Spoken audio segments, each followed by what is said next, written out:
Hey y'all, what's up? Jamie, that's me here. Welcome back. Listen, we got to get into basketball vibes real quick. Y'all know Malaysia has left the show. And I'm not going to say it's because of Malaysia that the show is giving blah, but the last two episodes have definitely been giving blah. But I think it might be kicking up with some of the different beefs that's about to take place, right? So let's kind of touch on a little bit of last episode and we'll get into this episode as well. So Brooke pretty much gets the ladies together, and Jackie lets them know that Malaysia has decided to quit the show. Brooke is just as confused as I was. Like, girl, if this is your main source of income, why would you quit the show? Why would you do that? Right? One of the producers did come to the front to confirm that Malaysia did indeed leave the show. I do feel like this is just a temporary thing. She needed to take a step back. I wouldn't be surprised if we did see Malaysia again before the season is over with. Who knows? Okay. Jackie tells them about Gennaro not helping Malaysia on child support, and Brandi says that she talked to Malaysia and that Malaysia was contemplating on leaving. So, Brandi, are you and Malaysia getting to a way better place than what we thought?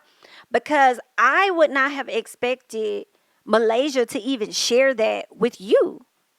So that's real interesting. Like, okay, because I probably wouldn't have shared that with you if we ain't rocking like that. That's personal information. You'll find out when everybody else find out about it because we not cool like that, right? Well, that's what Miss Brandi is saying. Jackie feels that she is now being faced with the mirror of her issues with everyone and she can't take it. And I'm like, that's a fact. And she can't take it.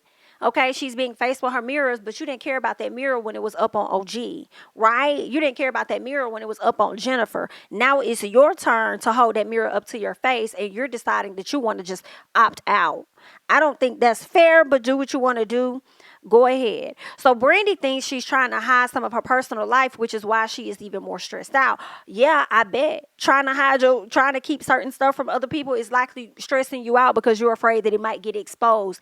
And that's why we on reality TV. But if you want to kind of keep it fake, then I guess, girl, go ahead and skip out. Brandi was asked whether she'll miss Malaysia. She says no in so many words, but she misses the old them. But at the end of the day, she does wish her well. Okay. Now, let's talk about Duffey. Duffey and this whole Brandi situation, right? I believe Duffey was having the conversation with Iman. And I feel like she was just really putting the 200 on 10, saying that when she was talking to Iman, making it seem like Brandi mentioned her man's name in a negative way. And I don't think that was the case at all. I feel like you mentioned her husband in a negative way. But I'm not featuring Duffey at all. I'm not featuring Duffey at all. Duffey tells him that, Brandi said that once we start doing therapy, we'll learn how to communicate. Da, da, da, da. What, like, yeah, like I think that you do need some help with communicating because girl, you can't be rough and tough with everybody. Like, I don't know. I don't like how Duffey operates. But anyway, Angel brings us back. After having her little boy, Brandi wants to move to LA, but her husband isn't too sure about that. Brandi feels like she put things on hold. She put things to the side for his career, and she thinks that it's time for him to do that as well. And eventually, he does agree that he will come out there after their son gets out of school. I wonder if that's going to be true because you say that now, but when it's time for that to happen, are you indeed going to make that happen? Okay. We shall see. British actually got the ankle monitor that she did not want, girl. So she's slick depressed about that. Iman and Duffey do go to therapy.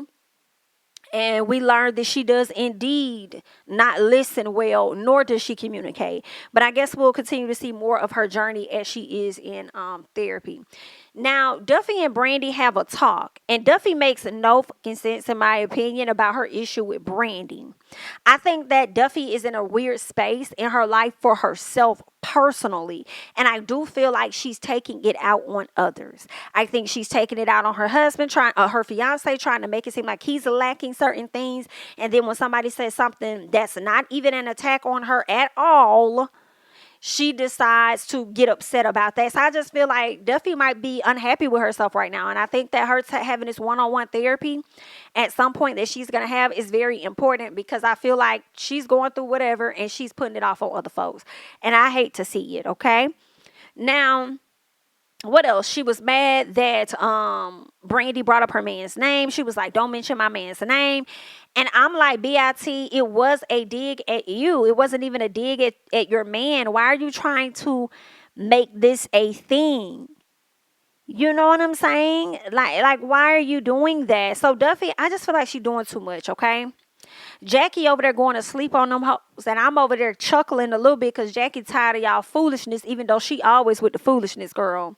Brooke tries to explain to them that they just move different, and basically saying that Brandi really ain't even holding against you, Duffey, how, for how you moving. Like, if that's how you move, that's how you move. That's not how she moves, though. And Duffey just made this a thing. It's like, Duffey, you want Brandi to be bothered by the relationship you're developing with Malaysia, which I don't think that Brandi cares. She would have told you that a long time ago. You should know your friend. You won't want Brandi being friends with a person you not effing with. Okay, so I mean, girl, you're gonna do it anyway because that's just how you is, and that's what you're doing. But anywho, Brandi says, "Yeah, but you were saying that I was belittling my husband." So let's go back, okay? Brandi says that she never took a dig at Iman, right? Because when Brooke was talking, she says, "Y'all know we can't do digs, okay? We can't do that about significant others." Brandi said, "Correction, baby, because I ain't never take no dig at Iman." I said, and she didn't. Then Duffey tries to apologize for speaking on Brandi's husband. But Brandi is like, "Yeah, but you say that I belittle my husband, and you can't say that." And I'm like, but was she lying though? Because you might not be belittling him now, but there was definitely a moment in your life where you were truly belittling that man, in my opinion. But again, it's conflicted because I feel like she kind of had a right to belittle him a bit because he cheated on her with a lot of women. So, it is what it is. So Brandi reiterates that speaking, when she was speaking on therapy, all she was saying is that it's going to help you listen and communicate. Like, it's a good thing that you are going, to therapy for those things. She just said pretty much you don't do a good job with communicating. But Duffey is playing victim, in my opinion, saying, "Oh my gosh, she's throwing this up in my face. Like, the audacity. How dare she?" And I'm like, Duffey, you get on my mother nerves, girl. Like, I am getting tired of you and this over exaggeration that you're giving. Brandi is like, "Okay, then, bet. I won't say nothing else to you." Nope. You ain't gotta worry about it, baby. I ain't gonna say nothing else to you. Right? I believe Duffey apologized. The conversation came up where British was like, "Did you not hear her apologize? Y'all not listening. You can't do this. You can't do that," or whatever.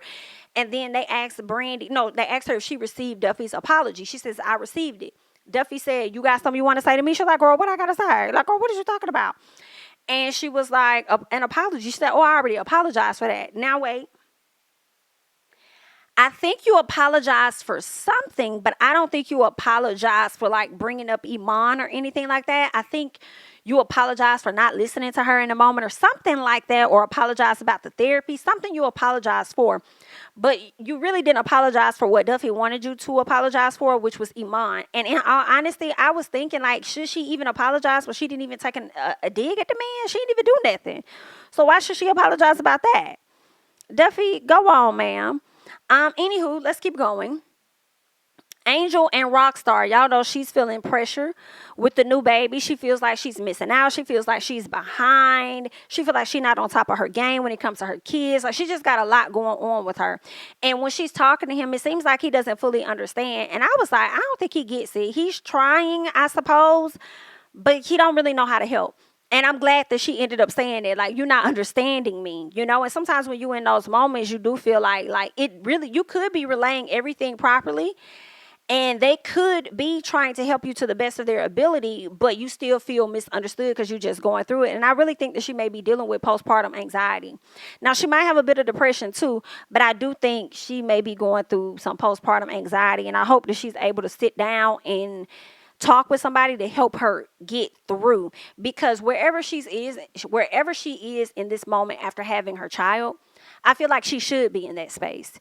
You just had a kid. You're getting readjusted to life. Your baby deserves a lot of care. Some things might be on the back burner just a little bit. I think everything she's going through is normal at this time, right? But I understand her emotions and not feeling like it's normal, you know what I'm saying? And constantly in worry and stuff. Because also I feel like Angel had herself to depend on for a lot. Yeah, she got Rockstar there and stuff, but she's dependent on herself for a lot. So and she just put a lot of pressure on herself. So I understand. I just feel like get the help that you need, mama. I'm glad she had that talk with British, because when they sat down and they talked about it, British was able to let her know, like, girl, I went through the same thing, and I didn't even realize I was going through it until like 8 months later, right? So she also recommends that she gets the therapy and get the things that she need so that she'll be, productive, or have her mind in the right space when it comes to the different areas of her life. Okay, so Jen, let's get to Jen, because Jen does call British and she wants her to be a part of her fashion show or to come to the fashion show or whatever the case was. And Jackie was talking about them hitting the red carpet, and British is making it a big deal that she got an anchor monitor and acting like she don't want nobody to see her and this and that, and oh my god, what am I gonna wear with it? And I'm like, girl, put on some flare leg pants, put on a long skirt. Like, let's not do the dramatics, okay? You're forcing this, okay? When things starts to not be logical, in a sense, it's giving forced storyline, okay? Stop it. Okay, let's go ahead and move on. So Brooke and Brandi talk about her issues with Duffey. Brandi's issues with Duffey, and she admits that she too has poor communication, and one of her pet peeves is being cut off. She feels like Duffey was cutting her off and she knew exactly what she was doing because they've been friends for so long. Duffey know how to get with her. And I said, but you was cutting her off though. For real, like y'all do the same thing. Like y'all the same bitch. Come on, Tammy. You the same bitch. Y'all the same person, girl. For real, high key. Y'all both be doing too much at times. Y'all both talk over each other. Y'all both get loud. Y'all both don't be making no damn sense, girl. Y'all the same person. So y'all really clashing with yourselves at this moment. British goes to see Angel in hopes of her making an outfit for her to wear to cover up that ankle bracelet. And that's when they end up having the conversation about the postpartum depression and things and all of that. So that's what happens. But let's get to the fashion show. Duffey walks in looking a hot poo-poo ass mother messy mess. And Jackie, who lacks all the fashion, decided to come to the front and overhype this woman up with her outfit. The only thing that was rocking was them boots. Why did you do that to yourself? Like, well, I guess it's fashion. So when you come into a fashion show, you could really get away with anything, okay? But it was not, I wasn't there for it. But anywho, Jackie always gonna overhype something. Angel, we learned that she did not show up, nor did she make the outfit for British. And British said Angel didn't get a chance to make the outfit. I said, no, baby.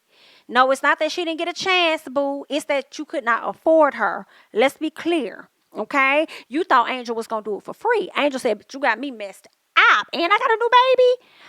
No, ma'am. Girl, you gonna have to pay me for my pain, pay me for my time, and you can say the bull. Okay, because all these clothes and fabrics in here, they mine. Period. No, ma'am. So Jen walks out. We learned that Jen is going to be walking in the show, all of that. She walks out, and first of all, Jackie acted like she didn't even know that Jen was walking out. Girl, what? She act like she didn't know Jen was walking out. Then, what else happened? They did a flashback and they showed us like, hey, Jen had already told everybody. You was just somewhere else. You probably was asleep like you was the last time you was with the ladies, okay? So when Jen gets out there and walks out the stage, Jackie said, if Jen come out here, I'm going to get up there. If Jen walks out here, I'm going to get up there. Jen walks out, does a good job on the runway, and Jackie literally walks alongside her. And that irritated me. And I was like, girl, I ain't never been so team Jennifer Williams in a season than I have been this season. Jackie, you were out of line. You were disrespectful. And if that was you, you would not appreciate it. For you to get up there and try and steal that lady shine and steal her moment, girl, you are heavily bothered. And for you to sit up there and say that girl has a quiet competition, don't nobody got no competition with you. Girl, you're an elder to Jennifer. I know Jennifer may be older, but girl, you're definitely giving elder to her. All right. So absolutely not. That lady ain't quietly competing with a mother thing. And if you feel that way, why would you bring her to your real estate stuff? Oh, I know why. The same way that you ended up bringing British to the other home that you want to get, because you be needing to remind women that you are that girl, because you are the one that are quietly competing with other folks, Miss Jackie. You was wrong for that. So when Jen cussed you the hell out, I feel like it's going to be rightfully so, because you was doing too damn much. And I feel like that was shady as hell.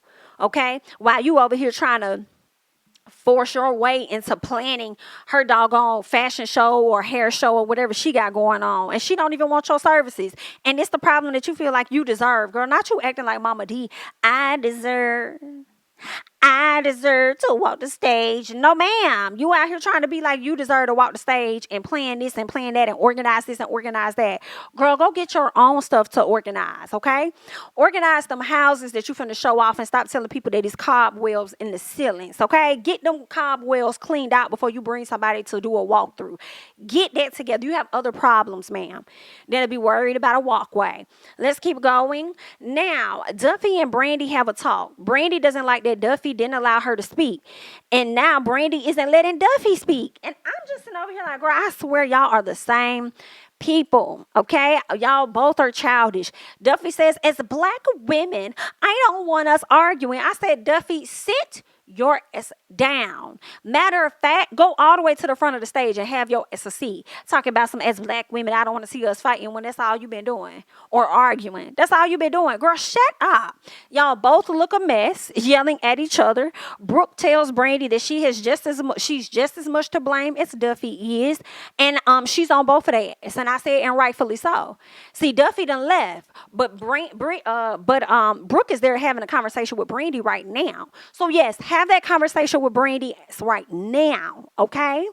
And then you'll get to Duffey later, period, because y'all both whack for how y'all acting. So Jackie says Jen is in quiet competition with her. We learned that. And I'm like, Jackie, baby, you're a weirdo. And I hate to say it because I love me some Jackie sometimes, and then Jackie gets on my nerves. Like Dr. Heavenly at Married to Medicine.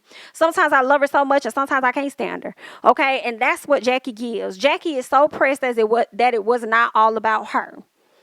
So why are you over here? This is my question for Jackie. Why are you over here beefing with Jennifer Williams? Are you mad that Jennifer Williams stood up to Malaysia and because of that and called Malaysia's car and because of that Malaysia decided to leave the show?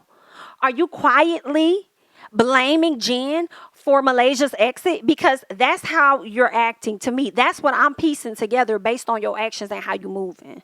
Okay, so I don't know what's going on, girl, but you're going to have to get that shit together. But before you get it together, I already see you and Jennifer getting into it. And I hope Jennifer stays on your mother head the same way she stayed on Malaysia's head. And that's just on P.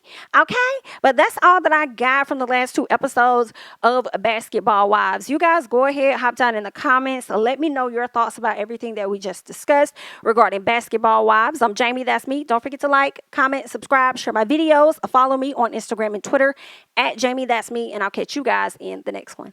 Bye-bye.